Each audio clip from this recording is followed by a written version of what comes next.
अस्सलामु अलैकुम रहमतुल्लाहि व बरकातुहू। इंजीनियर मोहम्मद अली मिर्ज़ा, इसका नाम तो आपने सुना होगा। मैंने आपको बहुत पहले भी कहा था कि यह आदमी ना इल्मी है ना किताबी। यह आदमी बेचारा अनपढ़ आदमी है। जिस फील्ड में ये गया उस फील्ड में तो नाकाम हुआ ही। इसने सोचा कि दूसरी फील्ड पकड़ ली जाए और उसमें लोगों को बेवकूफ़ बनाया जाए। इसका ये डायलॉग है, न मैं इल्मी न मैं किताबी, सॉरी, न मैं बाबी न मैं वहाबी, मैं हूँ इल्मी, मैं हूँ पता नहीं क्या कहता है, मैं हूँ मुस्लिम इल्मी किताबी। तो ये मुस्लिम है या नहीं, ये तो ये अल्लाह ये जानता है और अल्लाह जानता है। इल्मी किताबी तो ये है नहीं, सारी दुनिया ने देखा, और एक नहीं दो दो मरतबा देखा। बाकी तो दुनिया देखती रहती है। अवाम उलमा की नज़र में तो ये कभी ना इल्मी था ना किताबी, जाहिल है। लेकिन अवाम ने भी इसको दो दो मरतबा रुसवा होते हुए देखा। एक मरतबा तब जब मुफ्ती तारिक मसूद साहब गए थे, और एक मरतबा अब जबकि कल यानी 26 नवंबर को मुफ्ती हनीफ कुरैशी साहब गए। ये बंदा उस वक्त भी बिल से बाहर नहीं निकला, ये बंदा इस वक्त भी बिल से बाहर नहीं निकला। हाँ, एक बात ज़रूर है, इल्मी किताबी नहीं है, मुस्लिम हो या नहीं ये अल्लाह और ये जानता है। लेकिन ये बंदा बाबा बनने का बड़ा शौक रखता है। वैसे तो कहता है ना मैं बाबी ना मैं वहाबी, और मैं बाबों से दूर रखता हूँ, बाबों से दूर करता हूँ, उससे भी दूर, फलां से भी दूर, ये भी गलत वो भी गलत। ये करने का मकसद सिर्फ अपने आप को बाबा बनाना है। मसलन जो इंसान किसी आलिम से जुड़ा हुआ है उसको उससे काट दो। देवबंदियों को उनके उलमा से, बरेलवियों को उनके उलमा से, अहले हदीस को उनके उलमा से, और उनसे कहो खुद पढ़ो, खुद दीन सीखो। जिसका नतीजा क्या होगा? डेफिनेटली ये रिजल्ट आएगा। मसलन एक आदमी है जो उलमा पर भरोसा करके दीन सीखता है, और यही तरीका है। अवाम के पास दो ही रास्ते हैं, या तो वो खुद आलिम बने किसी जगह पर, किसी जगह किसी भी फील्ड में जाकर, वहाँ जाकर किसी भी यानी किसी भी मसलक में, जो इस मसलक को फॉलो करते हैं वो आलिम बने।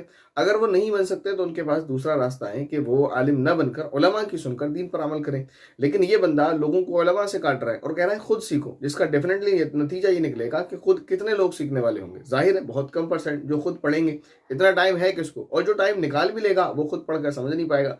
तो डेफिनेटली बंदा इससे जुड़ जाएगा। ये मकसद है, सारे बाबों से काट के खुद अपने आप को बाबा बना लेना। बाबा आजम बनने का शौक है इसको खुद। एक तो बात ये। दूसरी बात ये कि मैंने ये भी कहा था कि ये बंदा आपके लिए मुखलिस नहीं है। ये बंदा मीठा जहर है, और ये बंदा मुमकिन है ये प्लांटेड हो कि ये अवाम को उलमा से काटने के लिए आया है। क्योंकि देखें, ये बात याद रखें, अवाम को इस्लाम से काटना बहुत मुश्किल है, लेकिन उलमा से काटकर इस्लाम से काटना ये बहुत आसान है।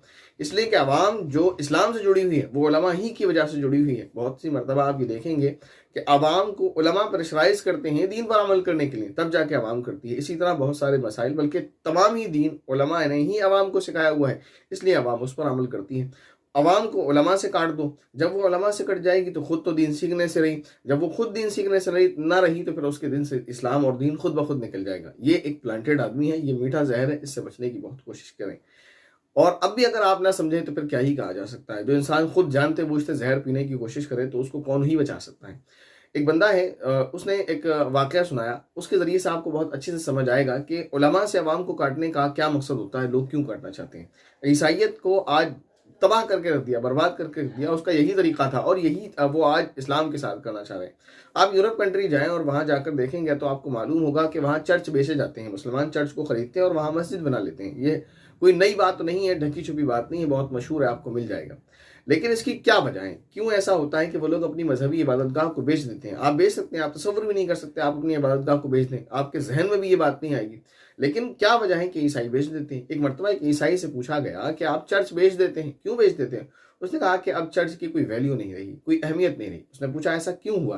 कि ये वजह इसकी ये रही कि काफ़ी टाइम तक जो पोप्स हैं यानी प्रीस्ट, जो मजहबी रहनुमा हैं हमारे, जो यानी ईसाई आलिम हैं आसान जुबान में, उनका मजाक उड़ाया गया, उनकी वैल्यू को बिल्कुल गिरा दिया गया, यानी उनकी वैल्यू ख़त्म कर दी गई बिल्कुल अवाम की नज़र में। जब उनकी वैल्यू ख़त्म हो गई तो लोग, जो अवाम थी वो उनकी वजह से ईसाइयत से और चर्च से जुड़ी थी, चर्च जाते उनकी वजह से थे।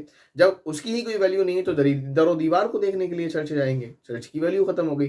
जब चर्च की वैल्यू ख़त्म हो गई तो सिर्फ एक बिल्डिंग रह गई, जैसे बाकी बिल्डिंगें बिकती हैं, तो ऐसे ही चर्च की भी अगर अच्छी कीमत मिल जाए तो चर्च में बेच दिए जाते हैं। यही मसला यहाँ पर है कि अवाम को उलमा से काट दो। जब अवाम उलमा से कट जाएगी तो उलमा से जब कटेगी तो उलमा की सही बात उसको सही लगेगी नहीं।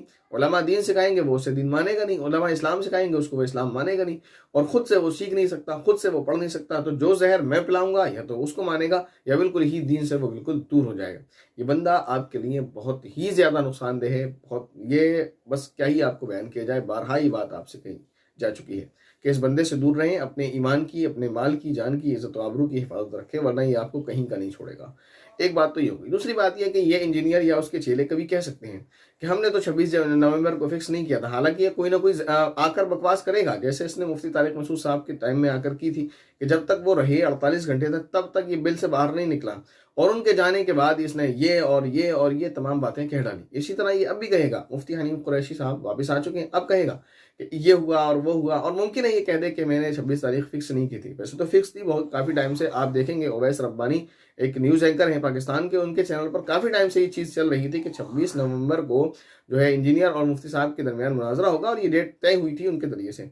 बहरहाल अगर इंजीनियर एक बात को ये कहता भी है कि मैंने कोई डेट नहीं दी, मेरी कोई डेट तय नहीं हुई है, या उसके चेले ये कह भी दें कि 26 नवंबर से मेरा कोई लेना देना नहीं, हमारी डेट फिक्स नहीं हुई, तब भी ये बात दुरुस्त न होगी। इसलिए कि जब भी वो बैठता है, जब भी वो मुंह खोलता है, तो एक ही बात कहता है कि टाइम क़यामत तक। अल्लाह के बंदे, जब तूने टाइम क़यामत तक दे दिया तो इसका मतलब ये है कि आदमी कभी भी आ सकता है। फिर क्या बात है? मसलन अगर मैं यहाँ बयान कर रहा हूँ, कह रहा हूँ कि मैंने ये बात कही है और ये मेरा चैलेंज है, टाइम आपके पास क़यामत तक, आप मुझे अभी आकर घेर सकते हो कि क़यामत तो बहुत दूर है, चल अभी आ जा। जब आपने कहा टाइम क़यामत तक, तो मतलब आपने तो टाइम छोड़ दिया ना, मतलब ये है कि कभी भी आ जाओ, जब चाहो जब आ जाओ। तो ये बात कहना कि टाइम क़यामत तक, इससे ये साफ पता चलता है कि आपको टाइम से पाबंद होने की ज़रूरत नहीं है। आपसे टाइम लेने की बिल्कुल ज़रूरत नहीं है, क्योंकि आपने मोहलत दे दी कि जब चाहो जब आ जाओ। इसका मतलब आसान ज़ुबान में ये है। बहरहाल अब देखते हैं कि आकर ये क्या गुल खिलाता है और क्या कहता है। वही कुछ नए प्लान, नए पैंतरे और अपनाएगा और देखेगा।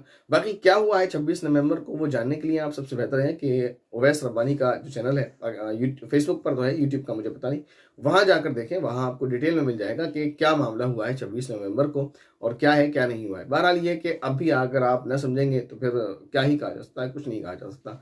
बस ये है कि इससे दूर रहें और अपने अहल वयाल की, अपने जानने वालों की, जो लोग इसके पीछे पड़े हुए हैं, उनको समझाएं और उनकी इससे हिफाजत रखें, इससे हिफाजत फरमाएं, इसको दूर करें, इससे दूर करें उन लोगों को। बाकी ये कि आपको हमेशा यही बात कही गई है कि आप हमेशा जो रिलायबल और मोतबर उलमा हैं उनसे जुड़ कर रहें, उनसे कनेक्टेड रहें, और इसी तरह ख़ुद भी उलमा की रहनुमाई में, उनकी निगरानी में इल्म दीन हासिल करने की मुकम्मल कोशिश करते रहें।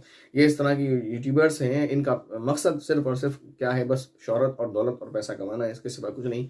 इनसे दूर रहें। जो आपके करीबी उलमा हैं, जो आपके नज़दीकी उलमा हैं, जो आपके इमाम हैं, जिनके पीछे आप नमाज़ पढ़ते हैं, सबसे बड़ी बात ये कि आप फिर कहेंगे कि मैं कहाँ जाऊँ, किसके पास जाऊँ, कैसा है कैसा नहीं है, जो आपकी महल्ले की मस्जिद के इमाम हैं, बस आप उनसे कनेक्टेड रहें, उनसे दीन सीखें, उनके पास जाएं, उनसे राब्ता रखें, उनसे इल्म हासिल करें, उनसे दीन हासिल करें। और इन जैसे लोगों से, ये इंजीनियर है, साहिल अदीम है, इस जैसे और भी बहुत सारे नाम हैं, इन लोगों से दूर रहें। बहरहाल जो भी, एक बात हमेशा याद रखें, जो जिस फील्ड का एक्सपर्ट नहीं है उससे वो चीज़ सीखना इंतहाई दर्जा हिमाकत और बेवकूफ़ी की बात है। ये सिंपल और सीधी सी बात है, इसमें कोई दो राय नहीं है। जो बंदा मेडिकल ना जानता हो, एक बंदा लॉयर है, ठीक है, वो अपने इलाके में मशहूर भी है और ये मान लेते हैं फॉर एग्जाम्पल दुनिया का सबसे बड़ा लॉयर है, तो क्या आप उससे जाकर मेडिकल साइंस सीखेंगे? ये इम्पॉसिबल है। ना वो सिखा सकता है, ना आप सीख सकते हैं। इसी तरह जो बंदा कुछ भी है दुनिया का, यानी ये सारे अपने फील्ड में नाकाम है और इधर आकर जो है लोगों को टोपी कराने, बेवकूफ़ बनाने पहुंच जाते हैं। बहरहाल ये कि थोड़ा सा जहन का यूज़ करें और जो लोग जिस फील्ड के माहिर हैं उनसे ही वो चीज़ हासिल करें। उम्मीद है ये मेरी बात आपको अच्छे से समझ आई होगी। अस्सलाम वालेकुम रहमतुल्लाहि।